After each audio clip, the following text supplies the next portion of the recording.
Dear student, आज हम पढ़ेंगे कक्षा 10 की प्रश्नावली 1 जिसका नाम है वास्तविक संख्या।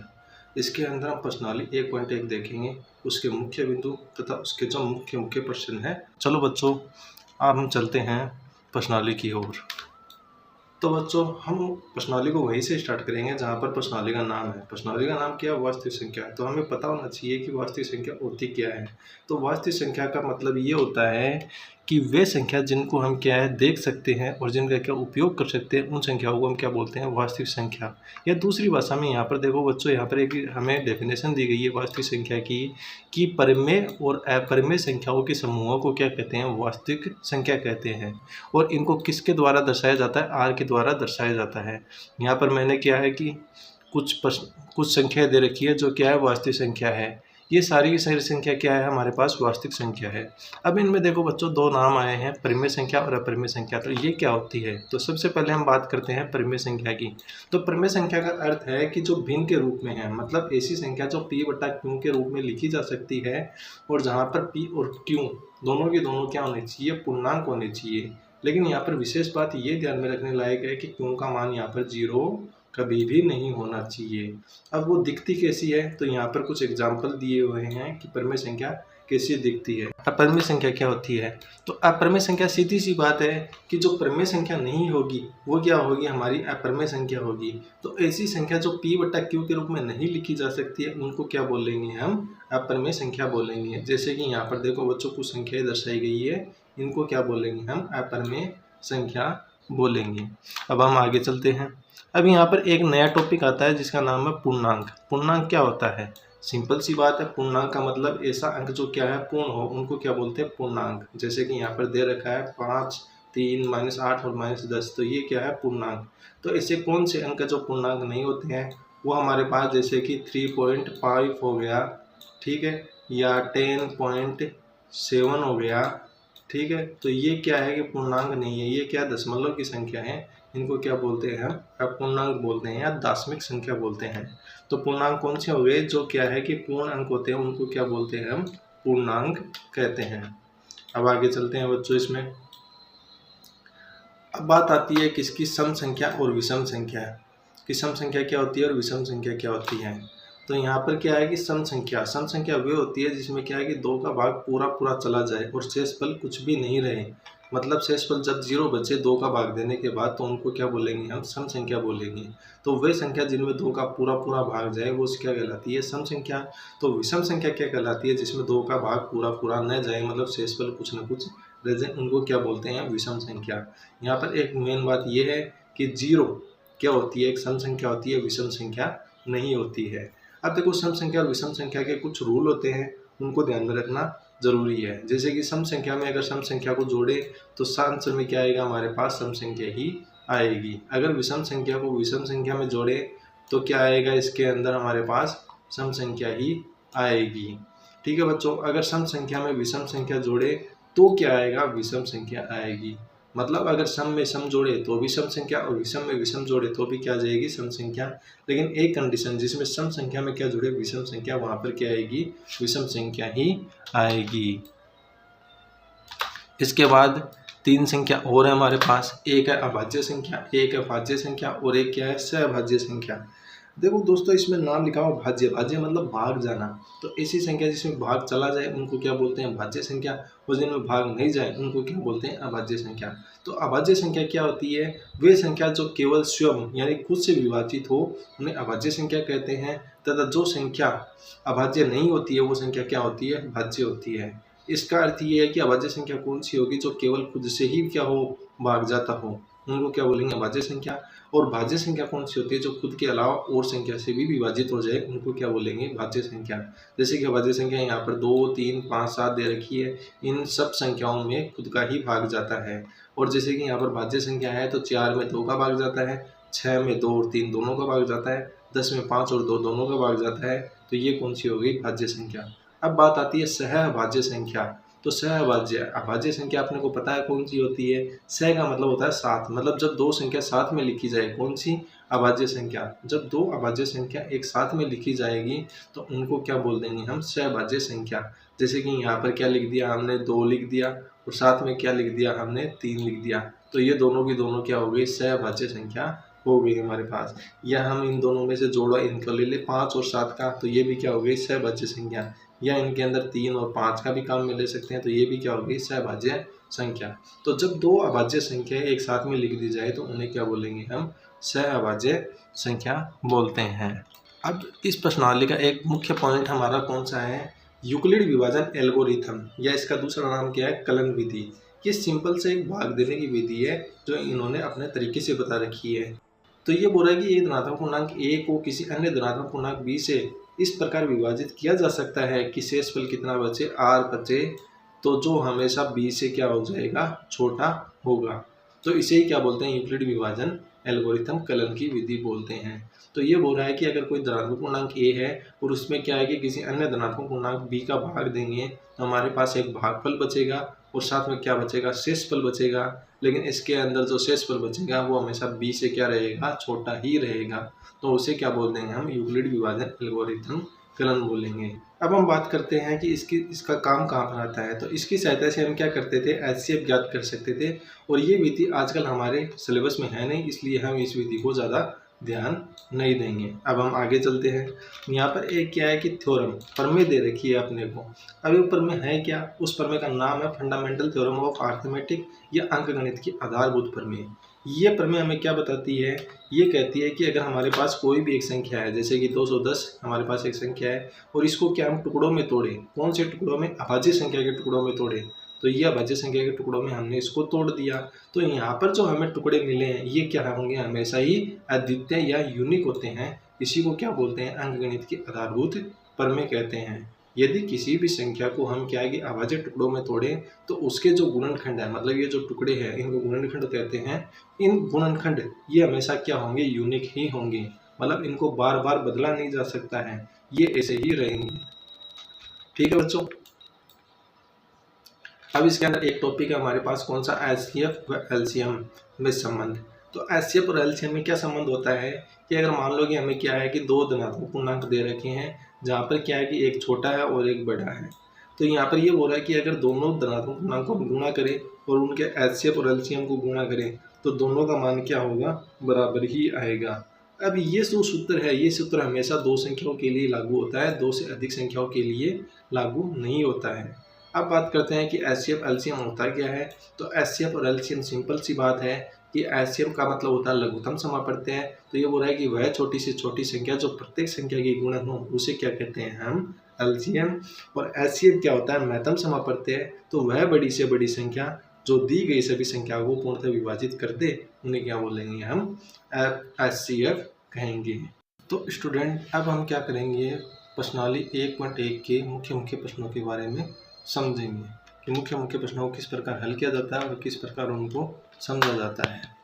तो चलते हैं दोस्तों इनके प्रश्न की ओर।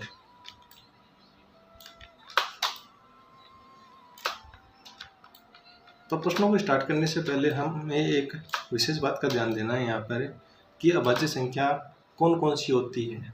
तो 1 से लेकर 100 तक के बीच में जो अभाज्य संख्या है वो हमने आपको यहाँ पर दे दी गई है कि वो कौन कौन सी होती है। इन संख्याओं के द्वारा हम प्रश्नों को क्या करेंगे, हल करेंगे, और इनके अलावा कोई संख्या का उपयोग नहीं करेंगे। सबसे पहले हम क्या है कि इनको हल कैसे करते हैं। तो सबसे पहले हम 2 को यूज में लेंगे। अब 2 को तब तक यूज में लेंगे जब तक वो हमारे काम में आए। जब क्या है कि 2 का यूज नहीं होगा तो हम क्या है 3 का यूज करेंगे। इसी प्रकार जब 3 का यूज कम हो जाए या बंद हो जाए तो हम क्या करेंगे, 5 का यूज लेंगे। इसी प्रकार हम क्या है कि 7 को यूज में लेंगे। इसी प्रकार हम आगे बढ़ते जाएंगे। तो अब हम चलते हैं अपने प्रश्नों की ओर। तो हमारा पहला प्रश्न क्या है, हमारा पहला प्रश्न है कि हमें 2 संख्या दी गई है 140 और 3825, और इनके क्या करने हैं, हमें अभाज्य गुणनखंड ज्ञात करने हैं। ठीक है बच्चों। तो सबसे पहले हम क्या करेंगे, ऐसे एक टेबल बनाएंगे। इस टेबल में क्या है कि हमारी एक संख्या लिख देंगे 140। अब इसके सामने क्या लिखेंगे, हमारी सबसे पहली अभाज्य संख्या लिखेंगे जो क्या है 2। अब 2 का इसमें भाग देंगे तो 140 में अगर 2 का भाग देंगे तो हमारे पास कितना आ जाएगा, 70 आ जाएगा। अब 70 में क्या करेंगे, वापस से ही 2 का भाग देंगे, क्योंकि हमने बात की थी कि उस संख्या को जब तक काम में लेंगे जब तक वो काम में आती रहेगी। जब उसका काम नहीं आएगा या जब वो क्या है इस प्रश्न को हल नहीं कर सकती, तो हम क्या उसको छोड़ देंगे और उससे अगली वाली संख्या को काम में लेंगे। लेकिन अपने को पता है कि 70 में 2 का भाग जा सकता है, तो हम वापस भी क्या करेंगे, 2 को ही काम में लेंगे। तो जैसे कि 70 में 2 का भाग दिया तो यहाँ पर क्या आ गया, 35 आ गया। 35 में क्या है, 2 का भाग नहीं जाता है, तो अब हम 2 को काम में नहीं ले सकते। लेकिन इसकी अगली जो अभाज्य संख्या है वो हमारे पास 3 है, लेकिन 35 में 3 का भाग भी नहीं जा सकता। अब बात करेंगे उससे अगली अभाज्य संख्या, तो वो हमारे पास कौन सी है, 5। तो 35 में हम क्या करेंगे, 5 का भाग देंगे, तो यहाँ पर क्या आ जाएगा, हमारे पास 7 आ जाएगा। 7 खुद एक अभाज्य संख्या है, तो 7 में 7 का ही भाग जाएगा, तो यहाँ पर क्या आ जाएगा, 1 आ जाएगा। अब इसके अभाज्य गुणनखंड लिख देते हैं। तो 140 के अभाज्य गुणन क्या होंगे, अभाज्य गुणनखंड हमेशा ये वाले होते हैं, उस तरफ वाले कुछ नहीं होते हैं। ठीक है बच्चों, ये वाले जो है ये हमारे काम के नहीं है, ये सारे के सारे हमारे लिए नेगलेक्ट है फिलहाल। ठीक है बच्चों, हमारे पास जो चीज़ है वो हमारे पास यही काम की है कि ये हमारे अभाज्य गुणनखंड है। तो हमने क्या लिख दिया, 140 लिख दिया, और इन सबको गुणा लगा के गुणा के निशान के साथ क्या पर लिख देंगे, 140 के बराबर में लिख देंगे। तो ये क्या हो गए, इसके अभाज्य गुणनखंड हो गए। इसी प्रकार हम क्या करेंगे, दूसरी संख्या 3825 को काम में लेंगे और उसके अभाज्य गुणनखंड करेंगे। तो जैसे कि 3825 ले लिया, तो इसमें क्या 2 का भाग नहीं जाता है, तो हम क्या 2 का भाग नहीं देंगे। इसके बाद हमारी अभाज्य संख्या 3 है, तो हम इसमें 3 का भाग देंगे, तो इसमें आ जाएगा कितना, 1275 आ जाएगा। इसी प्रकार क्या है कि 1275 में वापस 3 का भाग जाएगा, तो इसमें आ जाएगा क्या, 425। 425 में 3 का भाग नहीं जाता है, तो इसमें 5 का भाग जाता है, तो यहाँ पर कितना आ जाएगा, 85 आ जाएगा। तो 85 में 5 का भाग वापस से जा सकता है, तो इसमें आ जाएगा 17, और 17 एक हमारी क्या है, अभाज्य संख्या है, उसका क्या है, पूरे का पूरा ही भाग जाएगा। तो यहाँ पर क्या प्राप्त हो जाएगा, हमारे पास 1 प्राप्त हो जाएगा। अब इसके अभाज्य गुणनखंड लिखेंगे, तो वही बात है कि अभाज्य गुणनखंड कौन से होते हैं हमारे पास, ये वाले अभाज्य गुणनखंड होते हैं। तो सबसे पहले हम क्या लिखेंगे, वो संख्या लिखेंगे, उसके बराबर में ये जितने भी है उनको गुणा के निशान के साथ में यहाँ पर दर्शा देंगे। तो ये हो गए इसके अभाज्य गुणनखंड। हाँ तो बच्चों, अब हम क्या करते हैं, दूसरे क्वेश्चन की ओर चलते हैं। हमारा दूसरा क्वेश्चन क्या है कि वे 336 और 54 का एचसीएफ और एलसीएम ज्ञात करना है। साथ में इस प्रश्न की हमें क्या है, जांच भी करनी है कि जो हमने जो एक सूत्र देखा था, दो संख्याओं का गुणनफल बराबर होता है किसके, एचसीएफ और एलसीएम के, वो भी हमें क्या है यहाँ पर जांच करके बतानी है कि वो सूत्र सही था या नहीं। तो चलो बच्चों, हम देखते हैं इस क्वेश्चन के बारे में क्या है। तो सबसे पहले तो हम क्या करेंगे, इसके गुणनखंड ज्ञात करेंगे। जैसे कि हमने क्या है, 2 टेबल यहाँ पर तैयार कर ली। एक में हम क्या है 336 लिखेंगे और उसको क्या है हल करेंगे। तो 336 में सबसे पहले 2 का भाग जाएगा, 168 आएगा, फिर वापस 2 का भाग जाएगा तो 84 आ जाएगा, फिर वापस 2 का भाग जाएगा तो इसमें क्या आ जाएगा, 42 आ जाएगा, फिर इसमें 2 का भाग जाएगा तो यहाँ पर क्या आ जाएगा, 21 आ जाएगा। अब हम आगे बात करते हैं कि यहाँ पर क्या 2 का भाग नहीं जाता है, यहाँ पर 3 का भाग जाएगा, तो यहाँ पर 7 आ जाएगा। 7 एक अभाज्य संख्या है तो उसमें 7 का ही भाग जा सकता है, तो वो क्या आ जाएगा, 1। तो इस प्रकार इसके गुणनखंड खत्म हो जाएंगे। तो यहाँ पर हम क्या लिखेंगे, 336 लिखेंगे, और यहाँ पर जो इस तरफ वाले हैं, इस तरफ वाले जो है हमने बताए थे कि गुणनखंड यही होते हैं, तो इन सबको क्या करेंगे, गुणा के निशान के साथ हम इसके सामने रख देंगे, इसके बराबर में रख देंगे। दूसरी ओर हम क्या करेंगे, 54 को लेंगे, तो 54 में क्या करेंगे, हम 2 का भाग देंगे, तो यहाँ पर 27 आ जाएगा। 27 के बाद वापस 3 का भाग देंगे, क्योंकि अब 2 का भाग जाएगा नहीं, तो यहाँ पर 9 आ जाएगा। 9 में 3 का भाग देंगे तो 3 आ जाएगा, और 3 एक अभाज्य संख्या है तो उसमें 3 का भाग जाएगा, तो यहाँ पर क्या आ जाएगा, हमारे पास 1 आ जाएगा। तो इसमें भी वही काम करेंगे, यहाँ पर हम क्या करेंगे, 54 लिखेंगे, और इधर वाले जो है इसके जो गुणनखंड है उनको इसके सामने लिख देंगे। तो इसके सामने लिख देंगे तो ये क्या हो गए, इनके अभाज्य गुणनखंड हो गए। अब हम क्या करेंगे, यहाँ पर देखो 2 क्या है कि बहुत बार आ गए हैं, यहाँ पर ये 2 देखो 1 2 3 और 4 बार आ गए, तो इनको इतना फैला कर लिखना कोई ज़रूरी नहीं है, इसलिए हम क्या करेंगे, इनको 4 है तो 2 की घात यहाँ पर क्या लिख देंगे, 4, और जो शेष बचे हुए हैं उनको क्या लिख देंगे, ऐसा का ऐसा। इसी प्रकार इसके अंदर देखो बच्चों, इसके अंदर क्या है कि 3 बार आया है, तो इसको क्या लिख देंगे, 3 की घात 3। इसमें जो संख्या है वो तो आ जाएगी नीचे, और जितनी बार आई है वो आ जाएगी इसके ऊपर, और बाकी की जो चीज़ें हैं वो वैसे की वैसे इसके अंदर आ जाएगी। अब इसके अंदर सबसे पहले हम क्या निकालेंगे, एचसीएफ निकालेंगे। एचसीएफ का मतलब क्या होता है कि जो दोनों में क्या है, उभयनिष्ठ, मतलब जो दोनों में उपस्थित है उसी को क्या बोलेंगे, एचसीएफ बोलेंगे, उसके अलावा नहीं बोलेंगे। अब जैसे कि बात करें इसके अंदर सबसे पहले 2 की, तो इसमें 2 की घात कितनी है हमारे पास 4 और इसमें 2 की घात कितनी है हमारे पास 1। तो इसमें उभयनिष्ठ मतलब इसमें न्यूनतम कौन सी है 2 है और 2 की घात 1 है, तो उसको क्या लिख देंगे यहाँ पर लिख देंगे। इसी प्रकार बात करेंगे हम 3 की, तो इसमें 3 की घात 1 है, इसमें 3 की घात 3 है, तो इसमें ऐसी कौन सी चीज़ है जो बाहर आ सकती है, तो इसमें बाहर आ सकता है हमारे 3 की घात 1 वाला, तो इसमें क्या है कि 3 आ गया। अब 7 की बात करेंगे तो 7 इसमें है लेकिन 7 इसमें नहीं है, तो ये नहीं आएगा। अब बात करें 1 की, तो 1 को लिखो चाहे न लिखो कोई बात नहीं है इसकी, ठीक है। तो ये क्या आ गया हमारा एचसीएफ आ गया, तो 2 को 3 से गुणा कर देंगे तो यहाँ पर क्या आ जाएगा हमारा 6 आ जाएगा। अब बात करेंगे एलसीएम की, तो एलसीएम में जो उभयनिष्ठ है उसको तो एक बार लिखना है ही, और उसके अलावा जो शेष बच जाए उनको भी क्या है लिखना पड़ता है।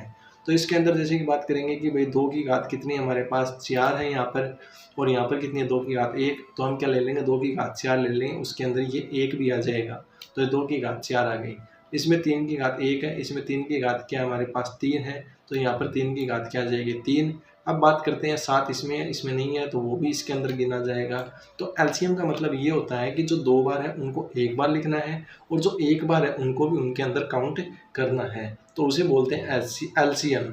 और एचसीएफ का मतलब ये है कि जो दोनों में है उनको ही लिखा जाता है और एक ही बार लिखा जाता है, वो होता है हमारा एचसीएफ।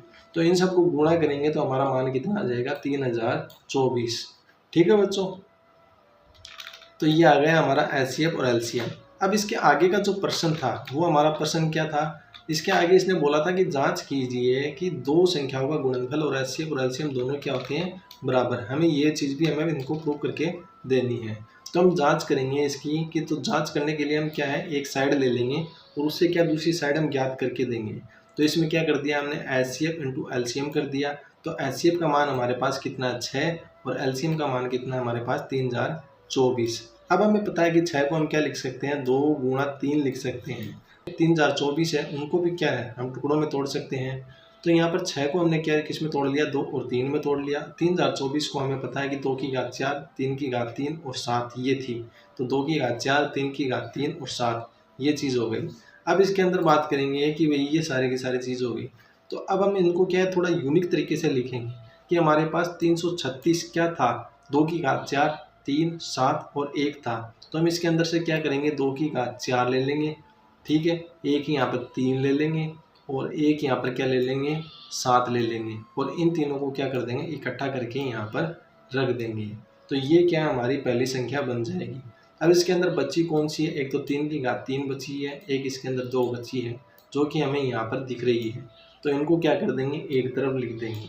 तो यहाँ पर जो पहली जो संख्या बनी है वो कौन सी है हमारी 336 है, और दूसरी संख्या क्या है यहाँ पर 54 है। तो ये दोनों की दोनों क्या दिख रही है दो संख्या दिख रही है, और इनका क्या गुणनफल भी है। और ये कौन सी संख्या है, ये वही संख्या है जो हमने क्या है कि प्रश्न में देखी थी। ये दोनों की दोनों वही संख्या है 336 और 54। तो इनको क्या है हम यहाँ पर लेकर आ गए। तो इससे ये सिद्ध हो जाता है कि जो हमारी विधि है हमारा जो सूत्र है वो क्या है सही है, और इस विधि से इस सवाल को हल किया जा सकता है। तो हमारा अगला जो क्वेश्चन है वो हमारा है 3 नंबर का क्वेश्चन। 3 नंबर का क्वेश्चन क्या कहता है हमें, 3 नंबर का क्वेश्चन कहता है कि वे संख्या 12 15 और 21 का एचसीएफ और एलसीएम ज्ञात कीजिए। तो हमने पहले भी बता रखा है, आप उस अनुसार इसमें ज्ञात कर सकते हैं। इनमें हम सबसे पहले 3 टेबल बनाएंगे और 3 टेबल बनाने के बाद इनको हल करेंगे। तो सबसे पहले जो टेबल है उनको क्या करेंगे इसके अंदर हम रख लेंगे। तो यहाँ पर पहली संख्या पहली टेबल में आ जाएगी, दूसरी संख्या दूसरी टेबल में आ जाएगी, तीसरी संख्या तीसरी टेबल में आ जाएगी। अभाज्य संख्याओं की सहायता से हम क्या करेंगे इनको हल कर लेंगे जैसे पहले किया है। तो इसके अंदर क्या है कि जो 12 है उसके गुणनखंड होंगे हमारे पास 2 गुणा 2 गुणा 3, 15 के कितने हो जाएंगे 3 गुणा 5 और 21 के कितने हो जाएंगे 3 गुणा 7। तो हमारे पास क्या है एचसीएफ ज्ञात करना है। तो एचसीएफ का मतलब ये है कि जो सभी के अंदर होनी चाहिए। अब इसके अंदर 2 है इसके अंदर नहीं है तो ये नहीं आएगी। इसके अंदर दूसरा 2 है वो भी इसके अंदर नहीं है। इसके अंदर 3 है इसके अंदर 3 अपने वो दिख रहा है, तो 3 इसके अंदर भी दिख रहा है, तो ये क्या आ जाएगा एचसीएफ के तौर पर आ जाएगा। अब यहाँ पर जो 5 है वो 5 यहाँ पर नहीं है तो ये नहीं आएगा। 7 है वो 7 इन दोनों में नहीं है तो वो भी यहाँ पर नहीं आएगा।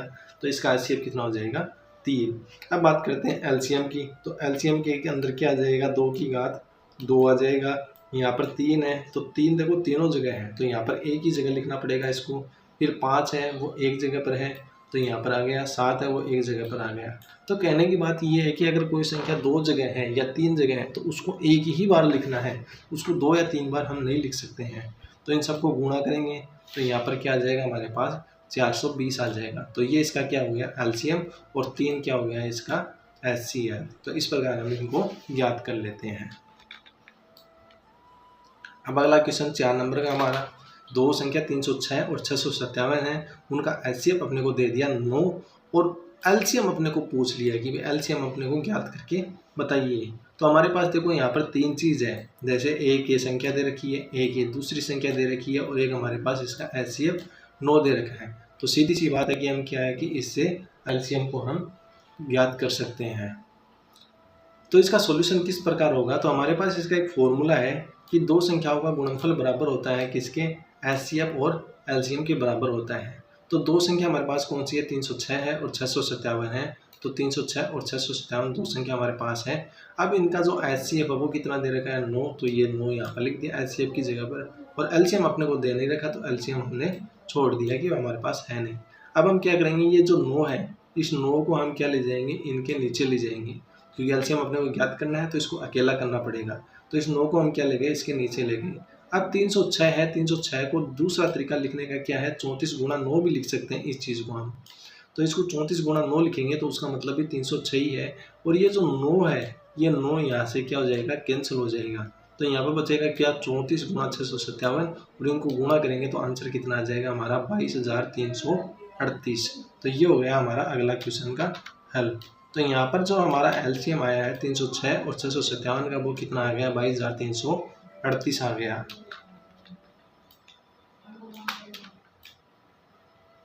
अब हम अगले क्वेश्चन की ओर चलते हैं कि ये अगला क्वेश्चन बोल रहा है कि जांच कीजिए कि किसी प्राकृत संख्या n के लिए 6 की घात n अंक कभी 0 पर समाप्त हो सकता है।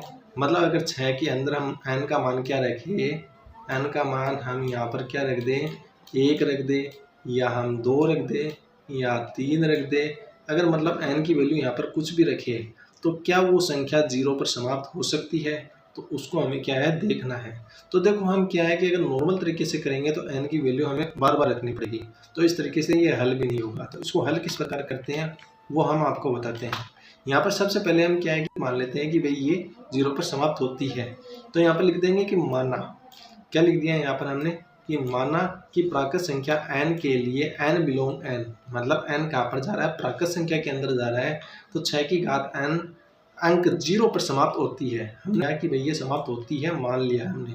तो ये बोल रहा है कि अतः 6 की घात n 5 से विभाज्य होगी। सीधी सी बात है कि अगर मान लो कि कोई संख्या के लास्ट में 0 है, जैसे कि हमने क्या है 10 लिख दिया है यहाँ पर। अब 10 के लास्ट में क्या 0 है तो इसमें 5 का भाग जाएगा। जैसे कि 20 है उसमें भी 5 का भाग जाएगा, जैसे कि 30 है उसमें भी 5 का भाग जाएगा।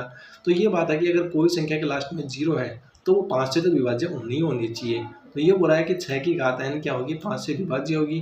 कब, जब क्या है कि वो 0 पर समाप्त होगी। लेकिन अब देखो इसके अंदर क्या बोल रहा है आगे, ये बोल रहा है कि परंतु 6 के अभाज्य गुणनखंड। इसका कहने का मतलब ये है कि अगर 6 को हम तोड़ें तो 6 के गुणनखंड कितने होंगे हमारे पास, 2 और 3 यही होंगे। तो इसका अर्थ ये है कि 6 की घात n का मतलब क्या हो जाएगा, 2 गुणा 3 की घात n। यहाँ पर बच्चों ये बराबर है। तो ये बोल रहा है 6 की घात n के अभाज्य गुणनखंड कितने हो जाएंगे, 6 की घात n बराबर 2 गुणा 3 की घात n हो जाएंगे। अब देखो इसके अंदर अपने को क्या 5 नहीं दिख रहा है, और हमने यहाँ पर क्या बोला है कि ये 5 से विभाजित होनी चाहिए, और यहाँ पर अपने को 5 नहीं दिख रहा है। तो ये बोल रहा है कि अर्थात स्पष्ट है कि 6 की घात n के अभाज्य गुणनखंडों में 5 का कोई भी स्थान नहीं है। तो अंक गणित की आधारभूत प्रमेय हमें क्या कहती है कि प्रत्येक भाज्य संख्या को अभाज्य संख्याओं के गुणनफल के रूप में गुणनखंडित किया जा सकता है, जो कि हमने कर लिया है। यहाँ पर ये हमारे पास भाज्य संख्या है और इनको हम अभाज्य संख्या के टुकड़ों में तोड़ लिया है। तो गुणनखंडित किया जा सकता है तथा यह गुणनखंड अद्वितीय होते हैं। मतलब हमने इसके जो गुणनखंड किए वो क्या होते हैं, अद्वितीय होते हैं, अर्थात हमारी आरंभ में मानी गई कल्पना असत्य है। तो ये बोल रहा है कि यहाँ पर क्या है कि हमने देखो एक चीज़ बोल दी कि 5 से विभाज्य होगी, यहाँ पर हमने इसके टुकड़े किए, टुकड़े में कोई 5 है नहीं। तो ये बोल रहा है कि यहाँ पर 5 का कोई स्थान नहीं है, और 5 का अगर कोई स्थान नहीं है तो हमारी जो कल्पना थी, हमने जो शुरू में माना था वो हमारा क्या है, गलत है। तो इसका मतलब किसी भी प्राकृत संख्या n के लिए ऐसा कोई भी मान नहीं हो सकता कि 6 की घात n क्या है 0 पर समाप्त हो जाए। अतः कोई भी प्राकृत संख्या n ऐसी नहीं होगी जिसके लिए 6 की घात n अंक 0 पर समाप्त होती हो। क्यों? क्योंकि इसके अंदर देखो बात ये आ गई कि भाई 6 है और 6 के जो टुकड़े हैं वो कितने होने हैं, इसके अंदर 2 गुणा 3 होने हैं। ठीक है बच्चों, लेकिन यहाँ पर क्या है कि हमें पता है कि अगर कोई संख्या है, कोई भी संख्या और उसके लास्ट में 0 है तो उसमें हम क्या है 5 का भाग दे सकते हैं। ये हमारा यहाँ पर नियम है। अब ये जो 5 है, ये 5 इनके अंदर हमने अपने को नहीं दिख रहा है, तो इसका मतलब ये है कि ये ऐसी संख्या अपने को कभी भी नहीं मिल सकती कि भाई जो कि है 0 पर समाप्त हो जाए। 6 की घात n का बात कर रहा हूँ मैं। 6 की घात n में n का कोई भी ऐसा मान नहीं अपने को मिलेगा कभी भी कि वो उस संख्या को 0 पर ख़त्म करवा सके। अब इसके बाद आप क्या है कि इसमें n की वैल्यू पुट करके आप देख सकते हैं, ये हमने क्या है कि थ्योरम के अनुसार इसको प्रूफ कर दिया है। अब इसका अगला क्वेश्चन है ये कि ये दोनों संख्याएं भाज्य संख्या क्यों है। अपने को ये सिद्ध करना है, इसके अंदर ये बताना है कि जो दोनों संख्या दे रखी है ये क्या है कि भाज्य संख्या क्यों है। तो देखो हमें सबसे पहले पता होना चाहिए कि भाज्य संख्या होती क्या है। भाज्य संख्या का मतलब ये है कि किसी भी संख्या में अगर खुद के अलावा कोई दूसरी संख्या का भाग जाए तो उसमें क्या बोल देंगे, हम भाज्य संख्या बोल देंगे। तो अब हम क्या करेंगे, इसके अंदर इसका हल करेंगे। तो सबसे पहले हम ले लेते हैं 7 गुणा 11 गुणा 13 प्लस 13, ये संख्या हमने क्या है ले ली। अब इसके अंदर देखो 13 इसके अंदर भी है, 13 इसके अंदर भी है, इसको क्या निकाल लिया, बाहर निकाल लिया। अब ये 13 क्या इसके अंदर भाग दे सकता है, लेकिन अंदर की जो संख्या है वो 13 थोड़ी है इसके अंदर। अब अंदर की अगर संख्या की बात करें तो 11 7 77 और यहाँ पर कितना आ जाएगा हमारे पास, ये संख्या हमारे पास है 78। तो 78 के यहाँ अंदर किसका भाग जा रहा है, 13 का भाग जा रहा है। तो 78 में 78 का भाग जाए तभी क्या होगी, अभाज्य संख्या होगी। तो इसके अंदर ये जो 13 बाहर निकल के आ गया, इस कारण से ये संख्या क्या है, भाज्य होगी। तो ये बोल रहा है कि इसका अवयनिष्ठ गुणनखंड कितना प्राप्त हो गया, 13, और इस कारण क्या हो गई है कि ये भाज्य संख्या होगी इसके अंदर। अब हम बात करते हैं दूसरी संख्या। तो दूसरी संख्या के अंदर देखो बच्चों, ये जो अपने को संख्या दे रखी है हमारे पास दूसरी संख्या है, इसके अंदर देखो ये जो 5 है, ये 5 और यहाँ पर देखो 5, ये दोनों क्या है हमारे पास है। तो ये बोल रहा है कि दोनों को क्या हम बाहर ले सकते हैं। अब वही बात वापस आ गई कि यहाँ पर जो 5 है वो क्या आ गया, बाहर आ गया। अब अगर 5 बाहर आ गया तो वही बात है कि इस संख्या के अंदर 5 का भाग जाएगा। तो ये कोई भी संख्या है तो इसके अंदर 5 का भाग तो जा रहा ही है। तो इसका मतलब ये है कि इनका अवयनिष्ठ गुणनखंड एक क्या हो गया, 5 हो गया। तो ये भी क्या होगी, हमारी एक भाज्य संख्या होगी। इसके अनुसार हम कह सकते हैं कि हमें जो दोनों की दोनों संख्याएं दे रखी है वे दोनों की दोनों संख्याएं क्या है, हमारे पास भाज्य संख्या है। अब इसके बाद हमें बच्चों एक क्वेश्चन दे रखा है लेने कि किसी खेल के मैदान के चारों ओर एक वृत्ताकार पथ है। मतलब कोई एक मैदान है हमारे पास, जैसे कि ये हमारे पास एक क्या हो गया, मैदान हो गया, ठीक है। इसके चारों ओर क्या है कि एक ये वृत्ताकार पथ अपने को दे रखा है। अब ये बोल रहा है कि इसके अंदर इस मैदान का एक चक्कर लगाने में सोनिया को 18 मिनट लगते हैं। मतलब यहाँ से अगर ये स्टार्ट करे और जब ये घूम के वापस आए, कौन, सोनिया यहाँ पर घूम के वापस आए तो इसे कितना टाइम लगेगा, 18 मिनट लगता है। जबकि इसी मैदान का एक चक्कर लगाने में रवि को कितना टाइम लगेगा, 12 मिनट लगेगा। मान लीजिए कि वे दोनों एक ही साथ, दोनों एक ही स्थान और एक ही समय पर चलना प्रारंभ करते हैं और एक ही दिशा में चलते हैं। मतलब एक ही स्थान से चलेंगे, एक ही समय पर चलेंगे और एक ही दिशा में चलेंगे, ठीक है।